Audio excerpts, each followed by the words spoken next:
owner of the dealership, when he saw the video, lost his mind. It went viral. And people started posting that you can't go there.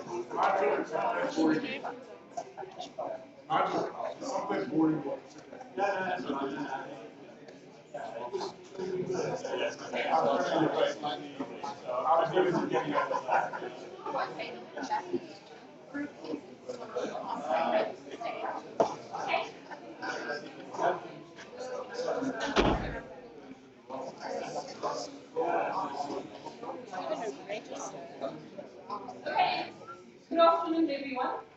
Welcome to our presentation for SAAFoST. We are very lucky that Owen organized Janusz for us today. So thank you very much, Owen. We're very happy. I know. Thank you very much, Janusz, for actually being here and agreeing to this. Before we even start, I would just like to tell you, Janusz has given his presentation to me. So we'll put it up on the website afterwards, obviously. It's not on yet. I'd like to introduce him though and give you a bit of overview because I know a lot of people know him already, but I'm sure there are a lot of young people who don't know Janusz. He holds degrees both in chemical engineering from the University of Pretoria and law from UNISA, and he's a registered attorney, a patent attorney, and a professional engineer, as well as a partner at Hahn. He's a custodian member of SAAFoST and sits on the Council of FSI of the Consumer Goods Council of South Africa, and then also the Food Law Advisory Group of the Department of Health. Janusz has assisted many leading listed companies as well as the CGCSA and SAAFoST with their various foodstuffs, cosmetics and disinfectants Act and regulations, Medicines and Related Substances Act and regulations, and Consumer Protection Act submissions to various government departments and Parliament, as well as implementation in their businesses. In particular, Janusz has recently extensively been involved in the issue of prohibited trademarks and the prohibition on advertising to children under R49, as well as the GMO labeling debates. This in-depth and ongoing involvement in the process has given Janusz special insight into food law and the Consumer Protection Act. He has recently won the SAAFoST President's Award at our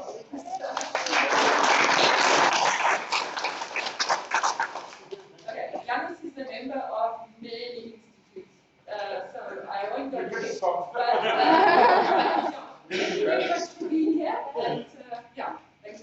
No, thank you very much. No, thanks for all being here. Of course, the most important thing that wasn't on that CV, and which I got to state right up front, is I'm actually involved in the Listeria case on Tiger's side, on Enterprise's side. So obviously I can't discuss any content of the case, although obviously I can speak about the principles which underlie a case like this. I have no issue with doing that.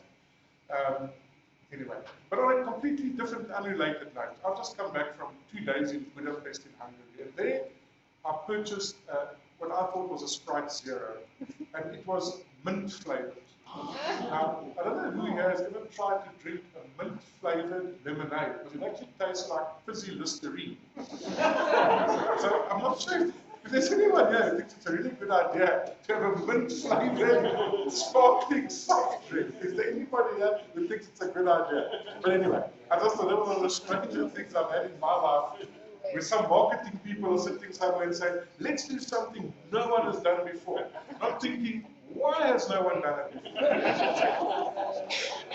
All right, so to our topic today, let's talk about the legal consequences of a Listeria outbreak.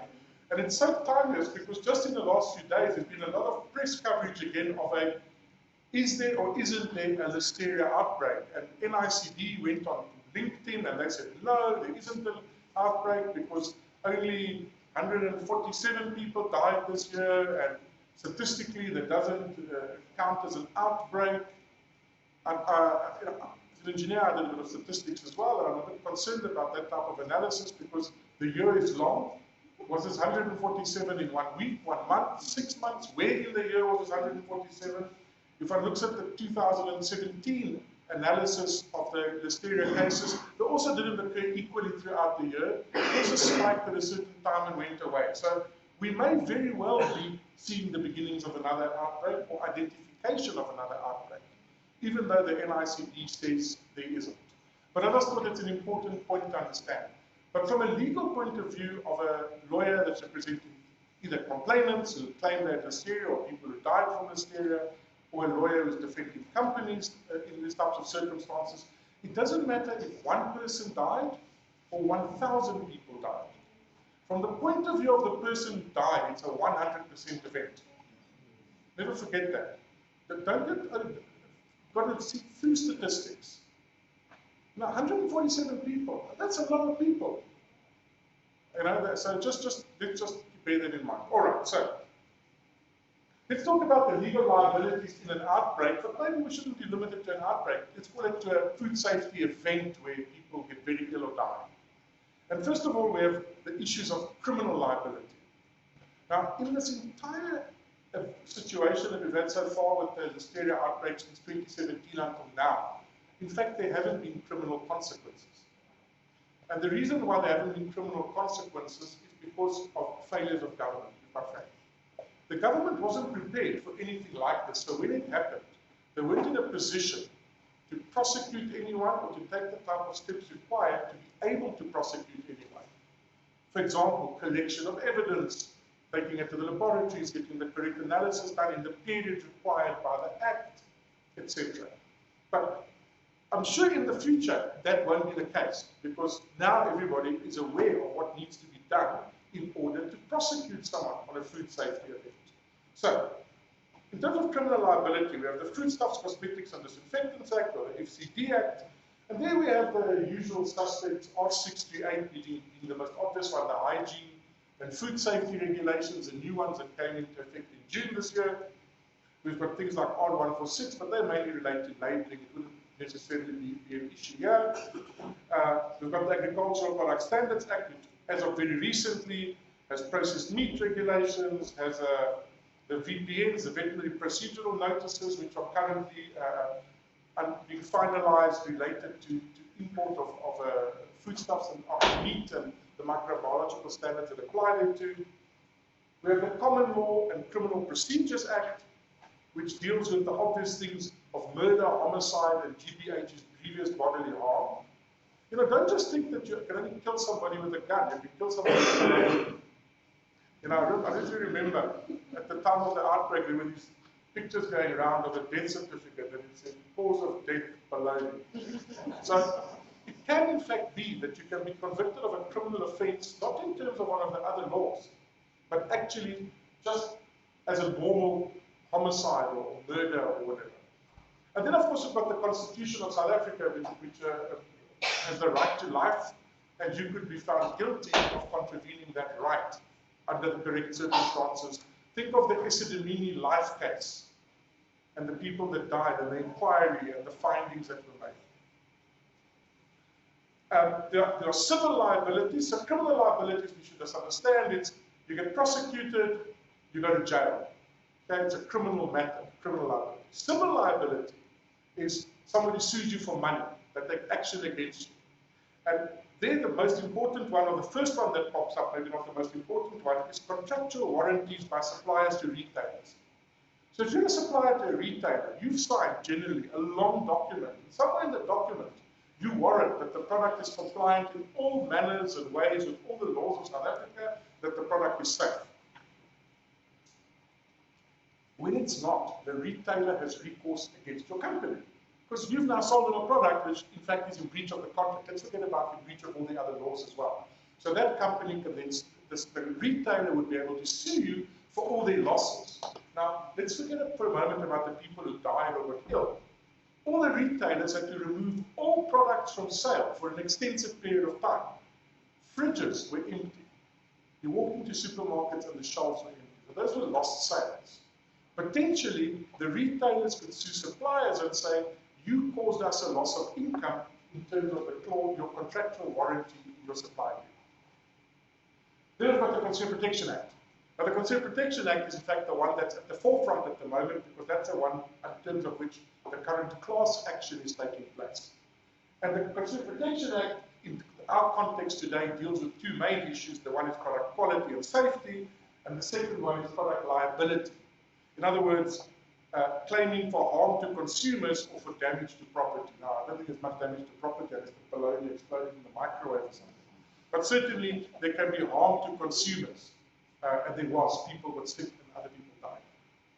And then we have the common law, where you could have delictual damages, as they call it, for harm caused through negligence. Now, that generally would only apply to people who aren't covered by the Consumer Protection Act, so it would generally be intercompany, business-to-business type liability. For where consumer is involved, the Consumer Protection Act comes first because it gives far broader protection. Then what other liabilities are there we need to consider? As I said, we have the Constitution of South Africa, and in the life meaning that the damages of about 1 million rand per victim were ordered by the previous Chief Justice, Mussolini. So, although it wasn't a case with a claim through a court, yet there was an award of damages to the families of the victims. And it's not impossible that in a case such as this, we would have the same result. Then we have director's liability. So if you're a director of a company, you have certain obligations under the Companies Act in terms of good governance to ensure that your company doesn't suffer losses, number one, but also that you act responsibly and so on. And I'll put up a slide about director's liability a bit later. Then we have the National Regulator for Compulsory Standards. Probably not that relevant to an outbreak situation. It's more to do with product compositions, although there is a reference to SANS 885, and SANS 885 does in fact have microbiological composition in there. So you could be in a contravention of the NRCS DC 9110 and could be prosecuted for that. And then in terms of the Health Act, there's a provision that if there is an outbreak and you identify it in a patient, you have to notify the Department of Health. So it became a notifiable disease. And a lot of food poisoning causes are in fact notifiable diseases. So as you can see, this is not a simple, there's just one type of liability, oh, this happened, therefore you're liable. There's many ways that this can play out. The one that nothing has happened on as far as I can see is the criminal aspects. Nobody was prosecuted. Not to say somebody should have been successfully prosecuted, but there was no actual attempt to prosecute anyone. And that's actually in a way quite disheartening, because you'd have thought at least they would have been looking at the case and trying to prosecute. I don't cover it in my presentation, but in fact it's too late, they can't prosecute. Unless they could show intent, that somebody sat at the factory and said, we're now going to kill people, let's put Listeria in. Now, in terms of the Foodstuffs Act, they had a 30-day period from when the samples were taken to institute prosecution. And that came and went. We are now 2 years down the road, 18 months down the road, there has been no prosecution. Okay, so what does the Foodstuffs, Cosmetics and Disinfectants Act say, now that you've seen the overall big picture? It says, any person shall be guilty of an offense. So you're guilty of an offense. You're a criminal if he, interestingly, they don't presume any woman would do this, sells or manufactures or imports for sale any foodstuff or cosmetic, number one, which is contaminated, impure, decayed, or is in terms of any regulation deemed to be harmful or injurious to human health. So immediately you can see that an outbreak where people get sick and die would be in contravention of that first point, or which contains or has been treated with or contaminated with impure or decayed substance or substances, etc., etc. So it's a criminal offense, there's no doubt. Read the Act, there's a section, section 2, makes it a criminal offense to sell a foodstuff that is contaminated, impure or decayed, or in terms of any regulation deemed to be harmful or injurious to human health. So there you go. Could have been a criminal offense and someone could have been prosecuted. The Foodstuffs Act, however, I don't want to say this, but I suppose it's true, doesn't see these types of crimes as particularly serious. And if you look at the types of maximum fines and sentences one can get, for a first conviction, it's a fine or imprisonment for 6 months. It doesn't say, but if there's a lot of victims or it's a very serious case, no, it works on first conviction, second conviction, third conviction. So that's the first aspect. The fines themselves are quite small. they certainly, I think if I remember correctly, it's 50,000 for a first offence as a maximum fine. Okay, so that's the Foodstuffs, Cosmetics and Disinfectants Act, if you could be criminally convicted. Let's view it from the side of, say, a retailer that's now selling this product. So I'm a retailer. I'm being supplied by a reputable company, or it doesn't matter if they're not reputable. I'm being supplied by a company, and obviously I believe that the product is going to be safe, otherwise I wouldn't sell it, because my company has its own reputation to protect. So what I do is I get the supplier to issue me with a written warranty from a South African address. So this is very important. You can't import a product from China and you get a warranty in Tianjin. That's not going to protect you anyway. There has to be somebody here that can be prosecuted. So if it's not you as the retailer, it's going to be the guy who imports it here, the importer here, or the supplier here. If you're importing for yourself, then this doesn't help you in any way, because you're the importer and you're the retailer. But this section says that you can avoid prosecution on the following basis. On a charge of selling or importing any foodstuff in contravention of this act, for example, the previous slide, if you can prove that he or his employer acquired or imported the article in question under a written warranty, complying with the provisions of Section 7. Section 7 just says, as I was saying, it's got to be a local person that issues the warranty.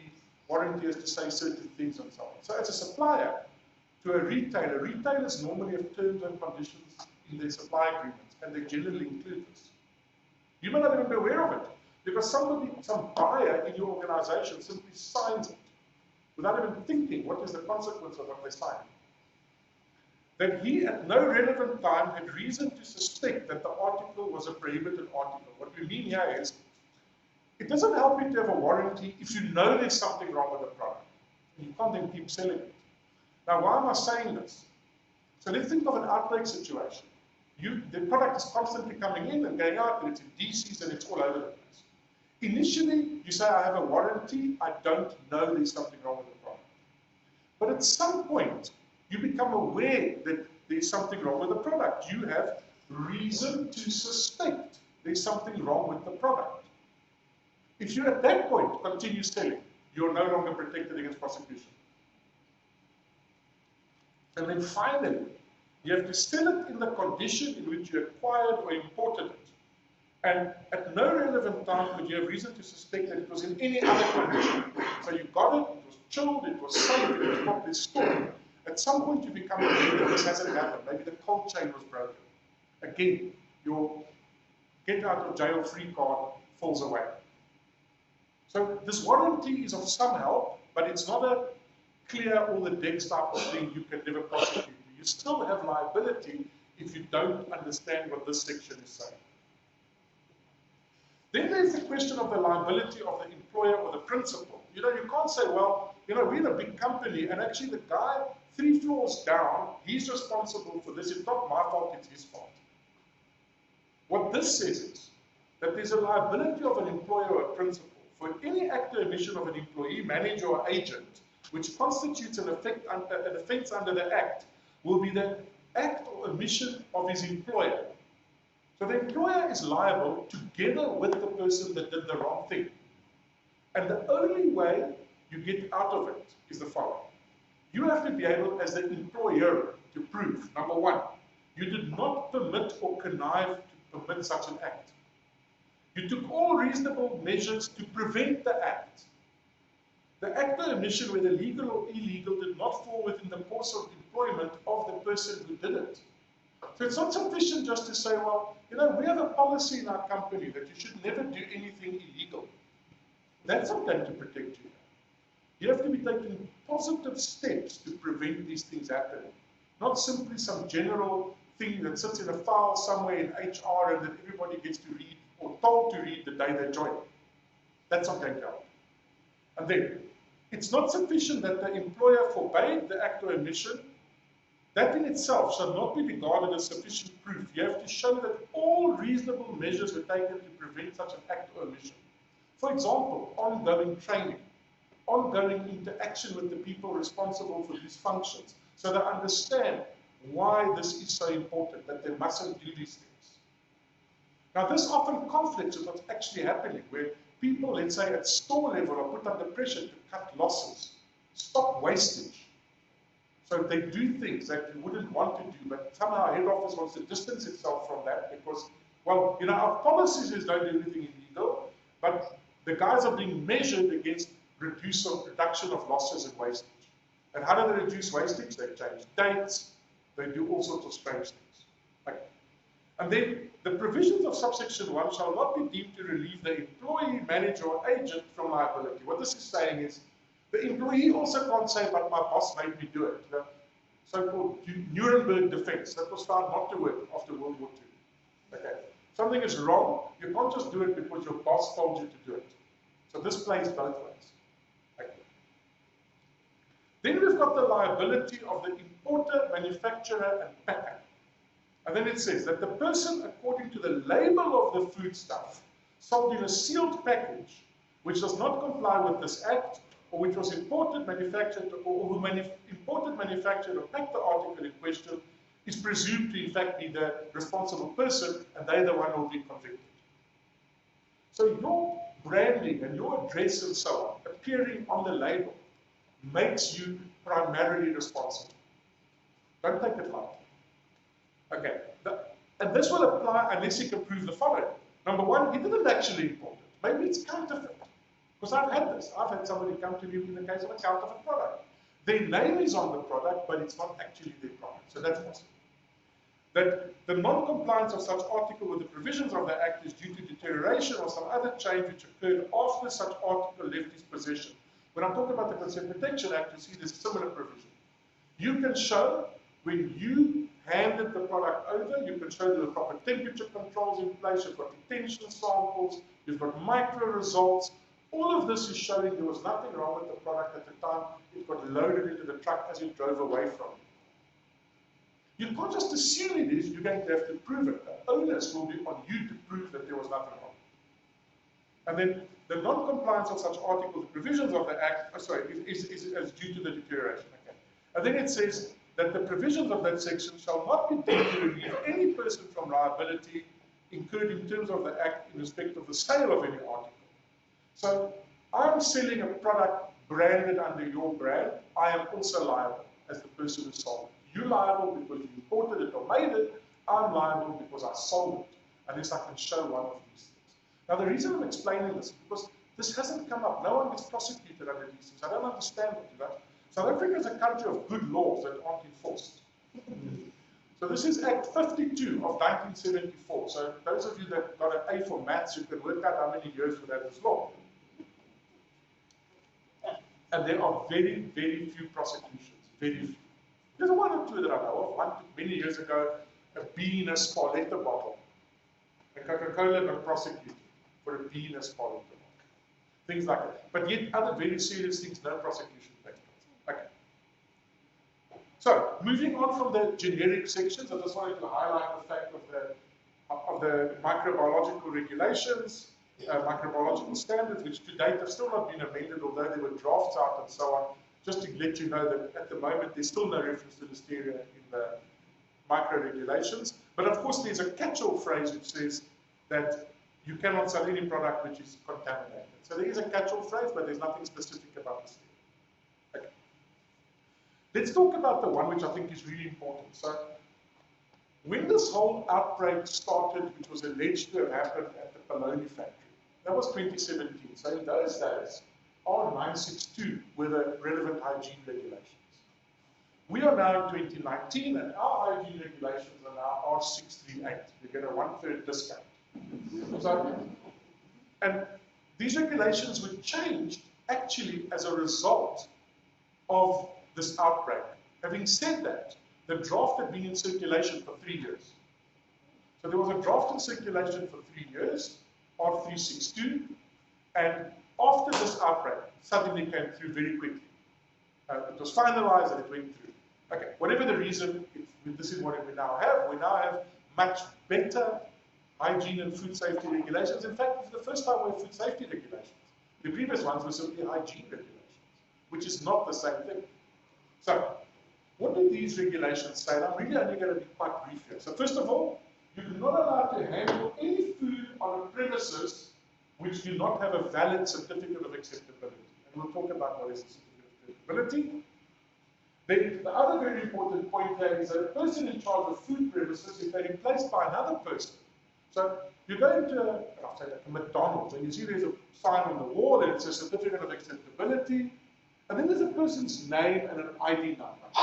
That is the person allegedly in charge of those premises. And I use the word allegedly because I've been to a couple of these fast food places, as you can see. And I ask them, and in many cases they don't know who that person is. No one in the facility knows who that person is, which means it's been gone so long that no one remains that knows who that was. Okay. But in terms of R68 now, those people should actually close their doors because this section says, if the person in charge of food premises is replaced by another person, such person shall inform the local authority in writing of such replacement within 30 days. And then they need to get issued a new certificate in the name of the new person in charge. But here's the kicker. If you don't do that, your certificate expires permanently, automatically. The EHP doesn't come and say, oh, I see you don't have this person anymore, we're going to give you a week to fix it. It's gone, it doesn't exist anymore. The law has already cancelled it. You need to apply from new for a new CRO. Because the name on that wall is not for anybody on these premises. Well, they don't have to be on the premises, but he's not in fact the person in charge. You know, some companies have taken a view, I think, with huge danger to the people involved, where one name appears at 20 stores and the guy sits 1,000 kilometers away in some head office. And of course, when an outbreak happens and people die, they will come and look for the certificate and they'll find the guy's name and ID number. Okay, you're the person in charge. Why were you not here? What did you do to prevent this outbreak? And why do I say this? Because one of the things that the person in charge has to do, and I'll get to a slide in a minute, is to ensure that there is no risk of contamination, etc. on the premises. And I don't understand how you can be doing this from 1,000 kilometers away from some head office. You're an accountant and you don't actually even know where the store is. Okay. So let's talk about inspections under R68. So a person in charge may not handle food or allow food to be handled contrary to the provision of these regulations. Okay, that's clear. So what is the role of the inspector? The inspector being the EHP. The EHP can do an inspection of the food premises, and if they are then of the opinion that the premises or facility or any activity constitutes a health hazard, and that the continued use of the food premises or facilities must be prohibited, then they can issue a prohibition notice. Now this is really important because this is in fact what happened in Pretoria West when they thought they found the original cause of the Listeria and closed the chicken facility on the basis that in their opinion this was in fact the cause of the Listeria. And they did nothing wrong. They used their discretion, having viewed all the evidence available at that point and determined we are of the opinion this is the cause of the Listeria. There's no criticism about it. I think they did the right thing. Okay, so that is a very important thing, that the inspector doesn't have to wait for proof absolute for 6 weeks for some whole genome sequencing results to come back from Paris. He has to act now because there are lives at stake. And he does this based on the information available to him at the time. But the other thing that the inspector now has to do, which they didn't have to do under R962, because the previous slide also was under R962, but today there's further requirements. The inspector must look at the condition of the food premises, the manner in which the food premises are used, the food premises, whether the food premises complies with the regulations, the manner in which a particular activity takes place, and the circumstances that exist with regard to the food premises or the facility or any other activity. Now the reason why this is important, because the EHP can't say, I've seen 3 people who say they ate a product from your facility, got sick, I'm ordering your closure, without considering these things. They still have to consider this. So it's quite important that if that food outlet or whatever challenges the closure, you would, as an EHP, would have to show that you in fact considered these aspects. All right. And then if they're still of the opinion the facility needs to be closed because of food safety and public health, the local authority may summarily prohibit the use of the food premises, and then the prohibition notice is handed to the person in charge, or if they're not available, his representative. Because you know what you find, it's like when you have a bus accident, the driver runs away. So What we don't want is that when the EHP goes in the front door, the manager, the guy's name, the certificate disappears out the back door, and then you can't close it because you can't give him the certificate. So this makes provision that you can give it to basically anyone on the premises that happens to be an adult. Okay. Once you've got the prohibition, it takes effect from the moment you get the prohibition. They say you need to close now. Of course, that doesn't mean you stop all your machines mid of an explosion in the boiler room or something. You've got to obviously then immediately take steps to start running everything down, clean everything, and that's it. Last shift, you're not running anymore. It's a criminal offense to act in any way contrary to the prohibition order. So if you're ordered to stop, or if a certain production line is ordered to stop, but you continue to use it, it's a criminal offense. And then the person in charge, upon whom the prohibition order was served, may, after fixing whatever the problem was, in writing, write to the EHP and say, please come back, inspect what we're doing, I want you to lift the prohibition so we can carry on. Okay. And then the inspector must, within 72, there's a problem in the regulations, they say working hours, but it's actually, I'm pretty sure it's 72, it must be 3 days, can't be working hours, of receiving a written request for the removal of the prohibition or to carry out an investigation. So if I write and I say, we fixed the problem, please come and re-inspect, they've got 3 days to come and re-inspect. And once they've re-inspected, the local authority may, upon completion of the investigation by the inspector, inform the person in writing that either they're lifting the prohibition or there still remain things to do. We're keeping the prohibition in force, we've still got to do more. So this is what's happened under R638 in terms of criminal liability. But just remember, you cannot simply continue because you disagree with the EHP. You can't do that. You can't say, well, I disagree with you. It's like being arrested by a police officer, you disagree, so you run away. Can't do that. It's a criminal offense. Yeah. Yes. So the inspector comes in and has a sort of a preliminary investigation and feels you have to stop, and then he issues that prohibition notice. Yes. But now what you do is you're cleaning the facility, so you're removing all proof that you've done anything wrong. Oh, no, sure. Look, by then they would have obviously already swabbed. You know, the decision, that's what I'm saying, the decision can't just be based on some extraneous information. The decision is based on the checklist. And in carrying out the checklist, they would have taken samples, swabs, but they can't necessarily wait for the results. So they may get a Listeria yes, no, positive, which is quick. But they're not going to wait to see from the whole genome sequencing, which takes a month, which one was it. But in the meantime, maybe people die and maybe they don't. Is there an obligation on the, let's call it the manufacturer to hold certain of the things there?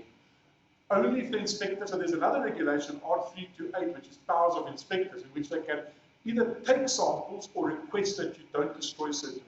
But that's at their insistence. It's not automatic by you. Although most manufacturers would have retention samples and things like that anyway. Okay. So, this person in charge, what is their liability? And this is really important. If you're a person in charge, I would seriously pay attention to this, because this is the one that's going to get you jailed. So the person in charge must ensure that, first of all, they are suitably qualified. Now, please note, it doesn't say the employer of the person in charge must make sure they are suitably qualified. What it says is, the person in charge must ensure that they are suitably qualified. Don't take a job you're not qualified for, or otherwise adequately trained in the principles and practices of food safety, not just hygiene, and that the training is accredited or conducted by an inspector. Now, we have a problem at the moment in South Africa, is that most of the accredited training is not of a high enough standard. But it doesn't absolve the person in charge from making sure that they are suitably qualified or adequately trained. If I want to be a pilot for South African Airways, let me give you an analogy. And I find a flying school that's willing to rubber stamp my application for a pilot's license. They let me play some PlayStation simulator. They say, you know what, you seem like you know what you're doing. You know what, here's a pilot's license. Just tell me which flights you fly, so I don't get on one of those, but here's the license. And then you go and you fly the aeroplane. It's the same way. You've got to be sure that you are suitably qualified. The fact that some guy accredited you on an online 4-hour course does not make you suitably qualified. These are different things. And if there is another case where people die, and the person in charge gets prosecuted, the question that will be asked will be, show me what makes you suitably qualified in food safety to be running this facility. If I was a public prosecutor, that's a question I would be asking. Okay. Then the other people in charge must be suitably qualified and adequately trained, but in principle that's the same as in the old regulation, so the business itself can have their own training and make sure that people are trained for their specific duty. They work on a production line, they do that specific. Then it says, C, routine assessments must be conducted to determine the impact of the training and the need for further training. So you don't hire a guy when he's 18 years old, and when he's 62, he's had no more training. He's been working there for 44 years or whatever. Okay. There's got to be regular assessments and ongoing training to make sure that the people still are up to speed and up to date with food safety, which is also a moving target, by the way. And then finally, training programs and records must be kept and routinely updated, because that's what the EHP will come to look at when they come and do inspections at your facility to make sure that you're complying with this. Because this is where outbreaks start. This slide is where outbreaks start. If the people in charge are suitably qualified in food safety, they are able to stop the outbreak before it happens. Really important. And then in this regulation, one of the things which is the duty of the person in charge is that the condition after emission that may contaminate food does not arise or is not performed or permitted on the food premises. A lot has been said about cleaning food premises and where Listeria lurks and it sits in cracks in tiles and under a foot of a machine and all of that. That's a responsibility of the person in charge. That person should have adequate training to be able to understand this. And it's not simply a matter of delegating. You can delegate a function, but you can't delegate the responsibility. You will still be liable. Okay. And then the other responsibilities that the foodstuff manufacturer, etc., must comply in all respects of the provisions of the Act. In other words, any foodstuff that's sold must be safe, etc. And then you need to have a traceability system in place, recall procedure in place, and if there is a reason for a recall, you must make sure that you inform the local inspector and the National Director of Food Control. And those are all the responsibilities and obligations of the person in charge. Failure of any one of those leads to criminal liability of the person in charge. And bearing in mind who is the person in charge, it's a guy whose name is on that certificate on the wall. Of course, if that certificate on the wall is no longer valid, then the person who's actually permitting the premises to be run is actually committing a criminal offence. So, very important. Okay, let's talk about the Consumer Protection Act, because now we're going to get to, in terms of the current Listeria outbreak, or the previous one, the current one, but be careful which is the current one. The 2017-18 Listeria outbreak is, there's a class action lawsuit at the moment. I'm sure you've all heard about it. The Tiger is being sued on behalf of the families of all the people who got sick and died and so on. And this stems from the Consumer Protection Act. The Consumer Protection Act firstly says that consumers have a right to receive goods that are, and I won't read the whole thing for you, but of good quality, good working order, and free of defects. That's a quality promise in the law. If it is found that you systematically flout this, in other words, you're selling inferior quality products on the basis that, oh, well, you know, who's going to know, or whatever the case might be, you could be prosecuted under the Consumer Protection Act, and then your company, and then there's a fine of R1 million to 10% of turnover. But that is not what the class action lawsuit is about. Class action lawsuit is about this slide and the ones that follow. So, the producer or importer, distributor or retailer of any goods is liable for any harm caused, wholly or partly, as a consequence of it. There's some important words here which I want to highlight. So, it's not sufficient to say that we weren't the only cause of the illness or the death. It's wholly or partly caused by supplying any unsafe goods, a product failure, defect, or hazard in any goods, and then, as I would say, my personal favorite, C, inadequate instructions or warnings provided to the consumer pertaining to any hazard arising from or associated with the use of any goods. irrespective whether the harm resulted from any negligence on the part of the producer, importer, distributor, or retailer, as the case may be. Now, why am I saying this? Because I don't know how many of you have gone and bought a cup of coffee in a what's it, bean at the BP petrol station or McDonald's. You'll find that all someone on the cups now say, warning, coffee hot, or handle with care, hot coffee or something like that. And the reason is exactly this. You need to warn people of a risk. You can't say, but people should know. Why do you buy coffee? Because it's hot. You need to warn them that it's hot. And this springs from court cases in America, where people who burnt themselves on hot coffee sued the company that sold the hot coffee for millions of dollars. Because they weren't warned they were going to burn themselves on this hot coffee. Now, in our case, we've got to be careful, and I'll tell you what the issue is.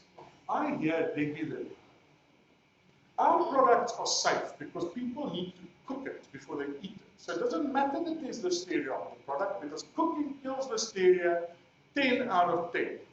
Okay. And the logic is true. If you're in a lab and you took a piece of chicken with a tong and it had Listeria on it and you drop it into 177 degrees Celsius boiling oil, I can guarantee you there will be no Listeria on it. But in reality, that is not what happens. And more importantly, the public are not necessarily told this. There are products which don't say don't eat raw. So I've done talks like this, and some of you have been in some of my talks, and you'll remember what I say. I ask people, who here eats raw boerewors or raw bacon? And in every meeting, there'll be several people who put up their hands and say, yes, when I'm at a braai, I'll take a piece of boerewors and I'll eat it raw. And you may be shocked to learn that the people who make the boerewors are of the view that it doesn't matter if there's some Listeria in the boerewors because it's going to be cooked. But the reality, nowhere does it say on the packaging, do not eat raw. So, in terms of the Consumer Protection Act, it would not be a defense for the person who sells the bacon or the boerewors to say, but everybody cooks this, so we don't mind that it's got some Listeria in it. Because you didn't tell the people you have to cook it before you eat it. So, very, very important. And then, of course, the last slide is that, in fact, it goes all the way down to a caterer, to a canteen, to a restaurant that is selling a product. So, you know, there are places in the world where you can't order a rare steak or what is it, a sunny side up egg with a yolk all runny and so on. And it's because of this. That guy doesn't know where the egg came from. That egg may have salmonella in it. You now ask for the egg to be done extra runny, but when you get the runnies, you come back to this guy and you say to him, you made me sick. Meanwhile, he's not a lab, he has no real way of knowing what's wrong with this egg. So, I'm just saying that if you go to certain places, I know I was in Utah not that long ago, and all these eateries and things, at the bottom of the menu, there was a warning which said, we do not recommend eating any meat which is undercooked or eggs, this, but then it does say, if you specifically order it, we will serve it, but it's at your own risk. And that would meet C. If they did that, they can do it. They can sell you the bad egg and the steak that's off and whatever. Because then they've warned you. And you have made a conscious choice. I will take the risk. Okay, so how does liability get worked out? Well, if in a particular case more than one person is liable, why do we say that? If you look at the top of this section, it says who is liable. The producer or importer, distributor or retailer of any goods is liable. So in a supply chain, there can be more than one link in the chain that is liable because they didn't do what they're supposed to do. So what this says is, the consumer is in no position at all to sift this out. Okay. General consumer that may or may not have ever done science or microbiology has no way at all of determining who is the cause of his misfortune. So what this does is it helps to sift that process, which is the following. In a particular case where more than one person is liable, their liability is joint and several. So except for this bit that follows, you're all in the pot together. Everybody's liable together. Then it says. However, anyone in that chain can exclude themselves from liability if they can show the following. So liability doesn't arise if the alleged unsafe product characteristic, failure, defect, or hazard did not exist in the goods at the time it was supplied. Remember what I said in that section of the Foodstuffs Act? Is exactly the same thing. You must be able to show there was nothing wrong with the product at the time you supplied it. And therefore, clearly you need proper testing, record keeping, retention samples, micro, positive release maybe. You've got to do things to ensure that you can show that in fact there was nothing wrong with the product at the moment when you loaded it into the truck. Let's not even talk about the truck, because obviously there are trucks that are your trucks, there are trucks which are third-party trucks, and there are trucks which are the trucks of the purchaser. And we don't know what's happening with those trucks. So don't even get me going about Uber Eats and listed delivery and all of those things where I just stop ordering from those things because it's shocking. I saw the condition of those boxes. So, the other way that you can avoid liability is if you are a retailer, it is unreasonable to expect the distributor or retailer. So you look at the end of the supply chain. You have 100,000 SKUs in your store. You would need a laboratory bigger than the NRCS to test every single product for full food safety from every batch that comes in. It's impossible.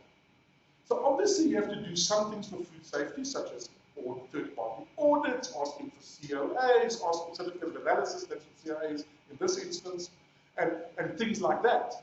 But you can only be excused from liability if you have discovered the unsafe product characteristic, failure, defect, or hazard, having regard to that person's role in marketing the goods to consumers. So your role is you just sell, but you still have some obligation in making sure the product is safe, but you can't be expected to go to the same extent as the manufacturer or the importer. But listen, you would need to be making sure that you are getting the evidence you need to make sure it's safe. But when does this fail? This fails when you sit at home and you turn on the news and you see the Minister of Health on television and he says, we have a Listeria outbreak and we believe that it's certain processed meat products, and they start announcing it. But yet, you do not pull the products from the shelf. Because now you can no longer rely on the fact that it's unreasonable for you to have discovered the unsafe product characteristic.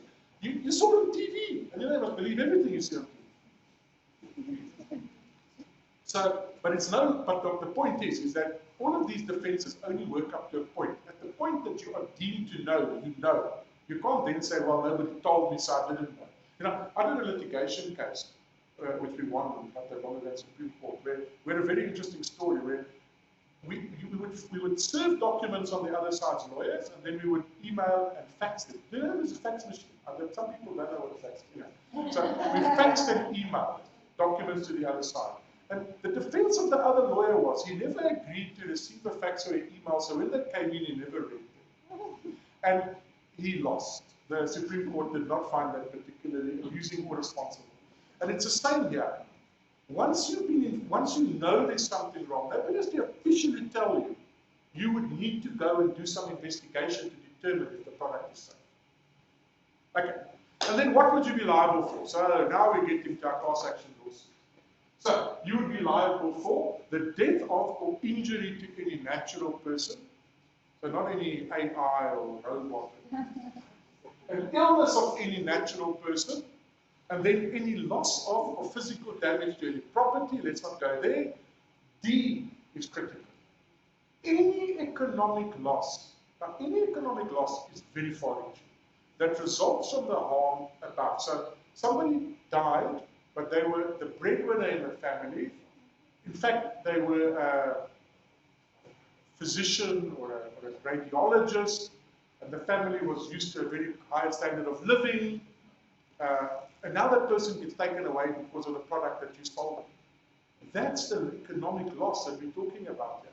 So the same polony sold to different people has a different value as a claim. Because the claim will be what that particular person suffered, not what the polony was worth when it was sold. Very, very important to understand. Okay. So in terms of class action lawsuits, people are claiming loss of support for family, long-term medical care. You know, there's just very sad stories about this outbreak. I mean, the plaintiffs for the victims are very good at bringing it to the press and so on. They go to Wendy Nola, She publishes the story of the baby that had Listeria, that had water on the brains, and it needed to be supported for the rest of its life. You can do the math, what it costs to support someone that needs support from the entire lifetime, from the age of 3 months until, let's say, the actuarial average of 77 or something. We're talking very big numbers here. We're not talking about pocket change. So the class action lawsuit is in fact dealing with big numbers. I quickly want to mention the issue of recall, because of course the first thing that happened when the minister came on TV about the outbreak, he said, and we're going to do a recall. But of course the Minister of Health has no power to order a recall. The recall actually has to be ordered by the National Consumer Commission under the Consumer Protection Act. So the very next day, the Consumer Protection Act spoke to Tiger, actually amicably. There was no, you better come to our office. In fact, Tiger contacted them, went to see them, and negotiated a recall strategy, a very proactive one. I'm not saying that they got any leeway, but let's get the product on the market as soon as possible.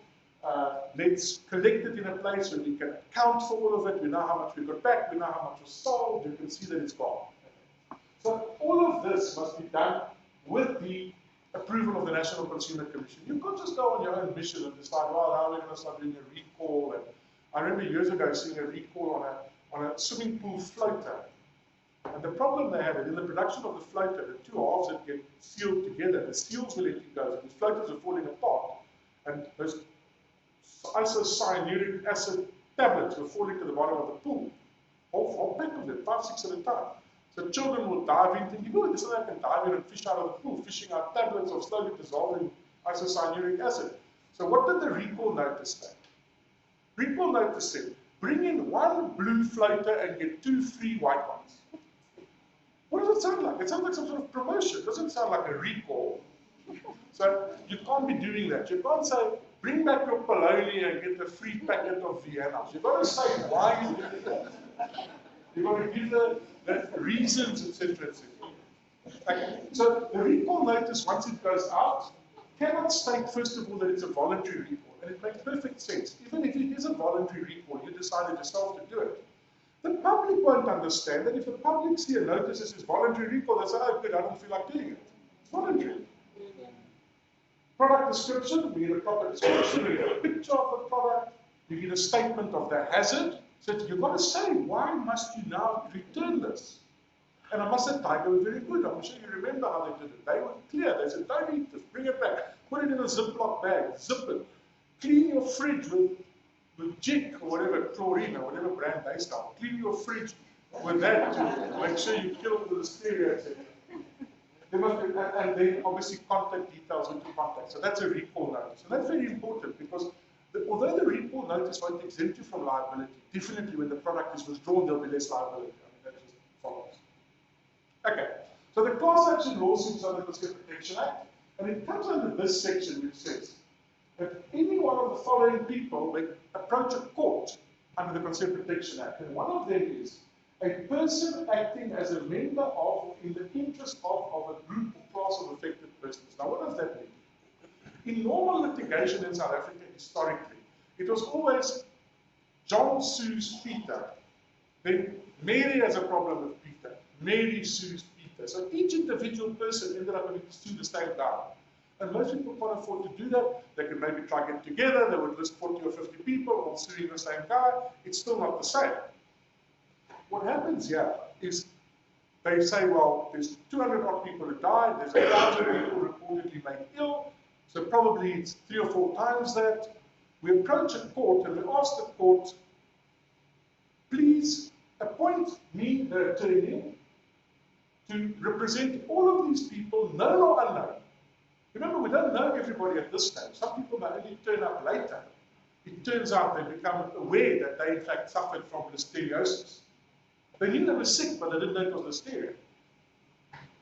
So the High Court appointed Richard Spoor attorneys to represent the plaintiffs, in other words, the victims of this outbreak. There's a venture capital funder who's helping to pay for this litigation, which you can imagine is very expensive. There's whole genome sequencing, there's laboratory testing, there are legal teams, someone has to pay them. The victims are not paying the lawyer. What happens in a class action lawsuit is somebody will fund the litigation, an external party, sometimes the lawyer, but if he wins the case, he gets a cut. But of course, if you didn't do the case at all, nobody would get anything. So it's not a bad thing. But just to explain how it works, the people themselves are not expected to contribute anything. What happened in this case, it was very interesting quite recently, is that subpoenas were issued to laboratories which tested unrelated companies' products to disclose positive Listeria results and also to various retailers. But this is quite interesting. It's also a new turn of litigation.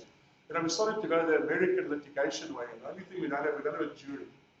But this also caused a lot of chaos, because obviously what's happened is that many of the laboratories are opposing this, and they're saying, we couldn't give you information of our clients' laboratory results because they're not involved in your case.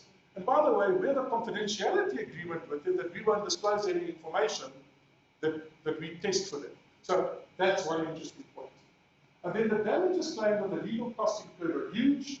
Many millions may be awarded for every deceased victim, several million per victim requiring long-term care, hundreds of thousands per victim who got ill and recovered. Now, multiply that by a couple of thousand people who got ill, maybe 1,000 people who died. We're looking at a several billion rand number here.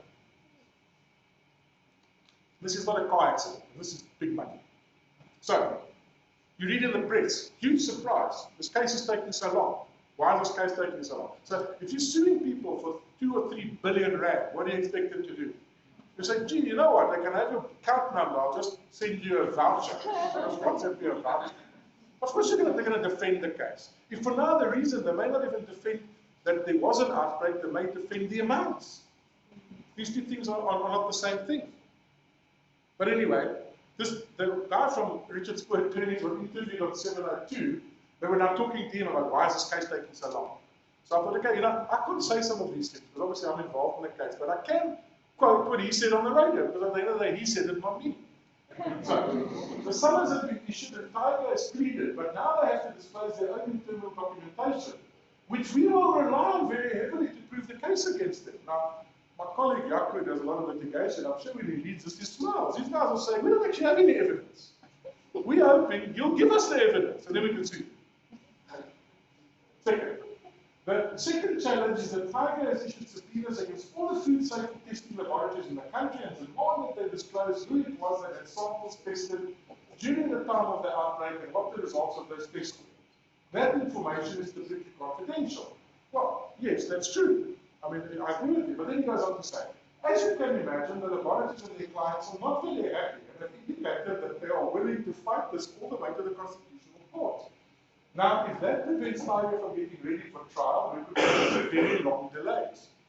So you can expect this case to run many years, because just this bottom part can take a long time.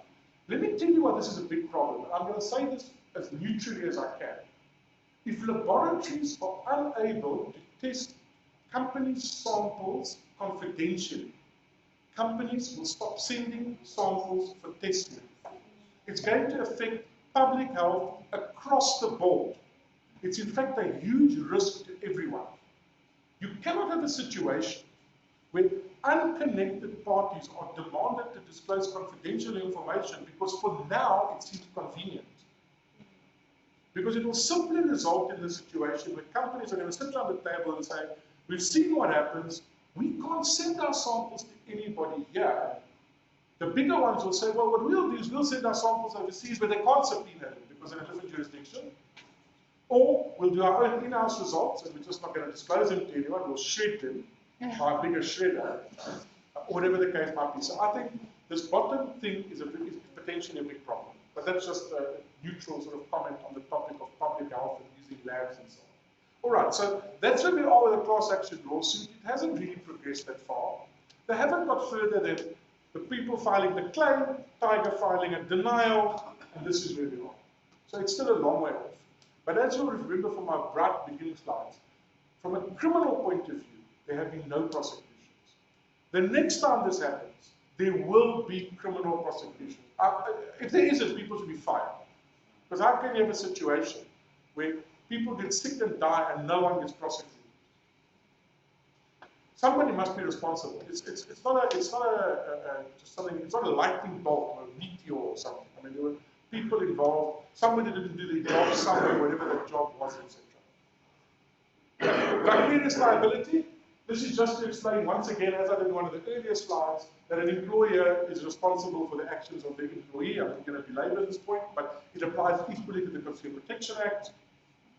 Quick one on the Health Act notice, notifiable medical conditions. There's a misunderstanding that somehow if you find Listeria on your pizza, you need to report it to the Department of Health. And that is not true. What a health notice under the notifiable medical condition notice under the Health Act, as the name says, it's a medical condition. A pizza does not have a medical condition. A person has a medical condition. So once a person has eaten the pizza and they get sick, they have a medical condition, it becomes notifiable. So just to explain that one. Just a quick definition of culpable homicide, so people understand that a food poisoning case can turn into a culpable homicide case. Because the other definition, it's an unlawful, negligent killing of a human being. So depending on how you run your business, you may in fact have acted unlawfully and negligently, and it resulted in somebody being killed. What does negligent mean? Failing to take proper care over something reasonably foreseeable. And if this is done by a natural person or an entity, both can be killed. So it's in fact possible to prosecute someone for culpable homicide over a food poisoning case without reverting back to the Foodstuffs Act or any of these other laws. And then finally, director's liability. Just if you're a director of a company, it's quite important to note, Section 77 of the Companies Act says that a director can be held liable for any damage caused as a result of their failure to perform the functions or obligations towards a company to act in the best interest of the company.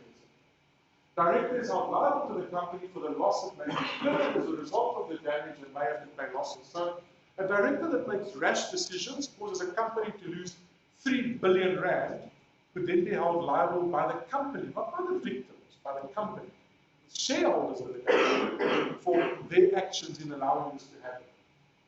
And a director may be liable to a fine or imprisonment in terms of Section 216 of the Act. This could be for anything under the control of the director, negligently or intentionally not done. For example, a technical director not dealing with unhygienic equipment design or replacement of sensors to detect foreign objects.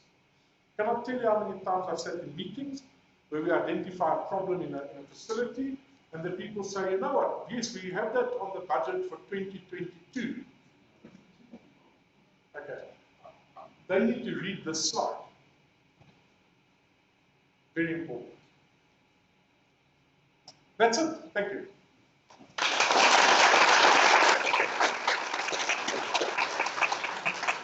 Hello, these sandwiches need to sit down. Okay, so there's time for questions. Yes. I just want to clarify something. The laboratories, the comment that you made around laboratories holding back results. They actually don't own the results, the clients do. So would it not be better for clients to approach clients and ask for those results? No, look, I can't comment on that obviously because I believe came late. You didn't hear when I introduced myself. I said I act for Tiger in the litigation. So clearly I can't comment on what Tiger should or shouldn't do. Okay. But what I said definitely is that whether that is the case or not, it's a serious problem if companies can't keep results confidential unless they are actually the company that's charged. I understand that, but I'm just trying to understand the approach. It will be a lot more easier. But it will depend on the contract between the company and the lab. Right? It will depend on the contract. Labs never own any of those results. Those results belong to the client. Look, I don't want to comment too much. I have seen contracts to the contrary. I don't know which lab you're from. I have seen contracts which in fact say the complete opposite. They say that they own the results because they write those contracts from the perspective that there might be some intellectual property that flows out of it and they want to grab the intellectual property. Okay, I think the issue that I'm raising is specifically from the ultimate perspective. Okay. Hang on, look, I don't know what your particular contract is. I'm just saying that I have seen contracts which are not worded that way. None of the contracts that we have, any of our clients, we don't own any of their property. Well, that's good. From what I understand from the court papers, you in fact are one of the guys that are opposing the subpoena, we're entitled to do that. Yeah, but it says, yeah. No. I mean, there's nothing wrong with that, brother. Don't get me wrong. I'm not criticizing it. You've heard my view on getting this type of information. I mean, it helps a case, but it can effectively, in the long term, damage everybody. Yes, Janusz. What is the liability of a government that renders its population more susceptible to things like Listeria? Because what you're talking about being another outbreak may just be the norm. Because we have, 10, 15 million people with reduced resistance. So they're dying much more easily than they should. Is there any liability on the government? I think the problem is this with law. You've got to always show a causal link. So it's very difficult. Statistics aren't proof. You know, the causal link has to be shown back to what caused it. You can't, what's the word I'm looking for? You can't analyze backwards and say because of this, therefore it was caused by that. But reality is there. I mean, I saw again yesterday there's a Listeria outbreak in Germany, the Netherlands, and France. Funny enough, also on sausages. So these things happen everywhere. I mean, it's not that it just doesn't happen. I mean, I think that we also got to realize. And but to the extent that, for example, the government should have been doing proper inspections at food facilities and didn't, and there was an obligation, there may be an aspect of contributory sort of like negligence, some sharing of the liability, etc. I agree with it. But overall, holistically, I think it can be very difficult to attribute specific blame to them on the basis of what you just said. Yes?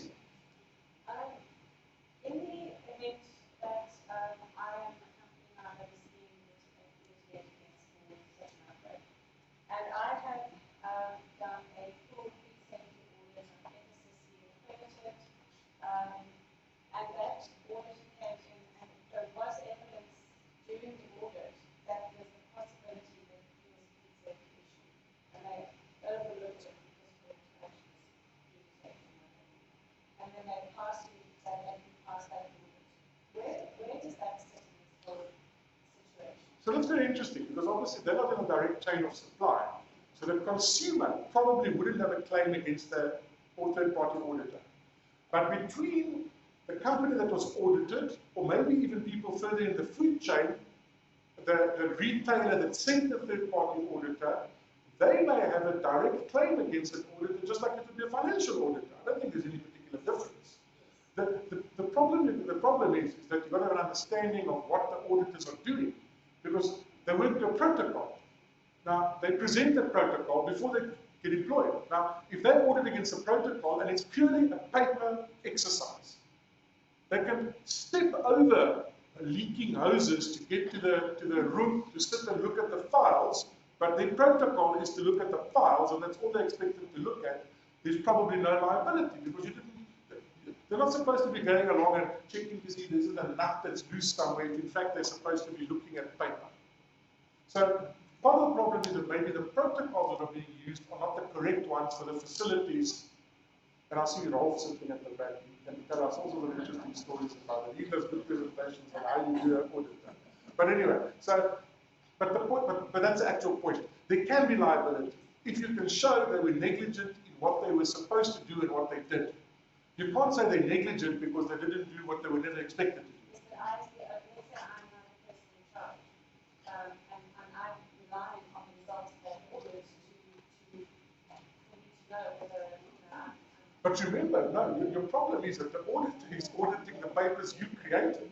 So he can't go behind that, beyond that. You've now presented the auditor who comes in, you say, these are my books. Have a look at all the testing we've done, all the results we've got, all the whatever we had to do. Now, if you falsified those results, because the auditor, but if those results if those papers in fact should reveal to someone who's experienced there's a problem and they didn't identify it, there's liability. But you must also be careful because at the end of the day, you were the person as a person in charge who allowed that lapse to occur. They were only supposed to pick it up after the event. Remember, they do the audit 6 months later, 1 year later. Those products were produced 6 months ago and were sent out already under the watch of the person in charge. An auditor is not a quality controller on the production line. Mustn't confuse the two. Sorry. Just a comment on the say the auditor also samples. So No, not all of them. Right? It depends on the type of audit, it depends on the protocol. That's why I've now seen what different auditing companies do, etc. Some go a long way, some simply look at paper, only look at paper. So if whatever that you are auditing, those results will not show to you, you won't have evidence that things will happen. Now, Like if maybe certain documents were hidden or whatever, if you didn't identify that there was a problem. yes. Yes. But the day, as you say, the day that I'm there, it's a snapshot. On the day, everything is clean, it's sparkling clean. Now, obviously, there's a systemic problem. There's a dead leg in a pipe that's badly designed, and Rolf comes along and he identifies it. That's one thing. But a general type of audit that comes in, they audit on the day, and what they see is what they see. And unless it's an unannounced audit, you know, because obviously people know when the auditors are going to come. There's all sorts of things that happen that I look at and I say, really? And people prepare for an audit. Okay, so what is an audit telling you? But obviously, if you're looking at the paper trail, you can see, here's all the Listeria results. Oh, suddenly there's a spike. What happened? Oh, okay, they closed the production line, they did a recall or whatever. Okay, they carry on again. So the paper is in fact the important part of the audit.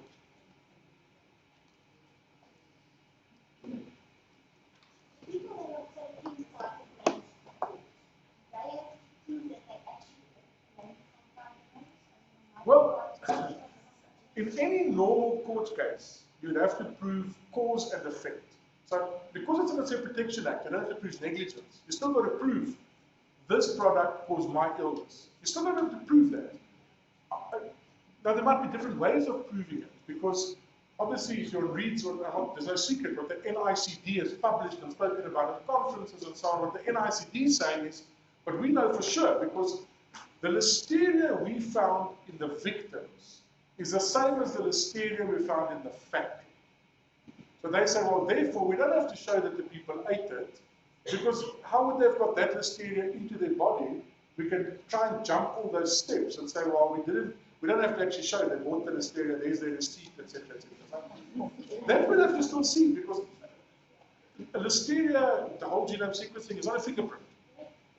So it's going to be interesting how this goes down. And of course, the other possibility we must never forget is that there may be other sources of the same Listeria, or similar enough that you can't distinguish it from the one that caused the illnesses and the deaths. And of course, this is what the subpoenas are about, because you could, I mean, it's quite simple.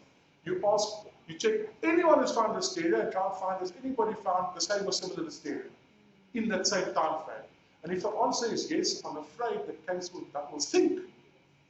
Because now the NICD stopped investigating when they saw the first time. It's okay, now we know who it is. They stopped looking. But that's the impression they give anyway, that they stopped looking. Maybe they didn't stop looking. I don't know. The impression they gave is that they know who it is now. And if it turns out that there are other reservoirs of the same Listeria, it's going to be a major blow for the claimants, for the plaintiffs. Yes, Martin.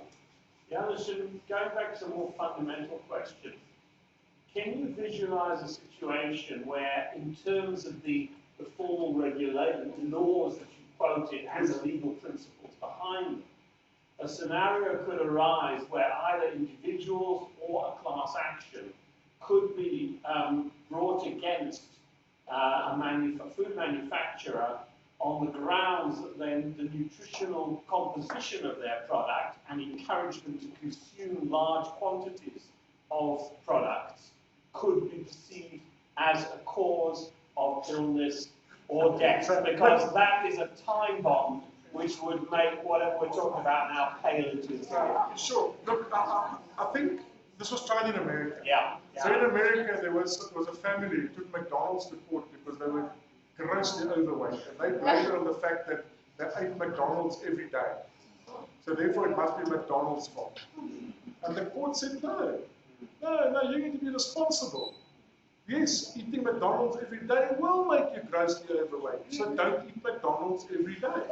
And so even in America, which is really the land where also all these kinds of arguments fly, even it got shot down even there. I thought you were going to ask me what if they lie on the labels and so on. It's a whole different story. No, I think as long as they disclose all the true information, and it's available to you, and you make the choice to eat 2,000 calories 3 times a day, you can't blame the person who sells it. At the end of the day, it's not like medicine. There's no prescription required or maximum. Thank God for that.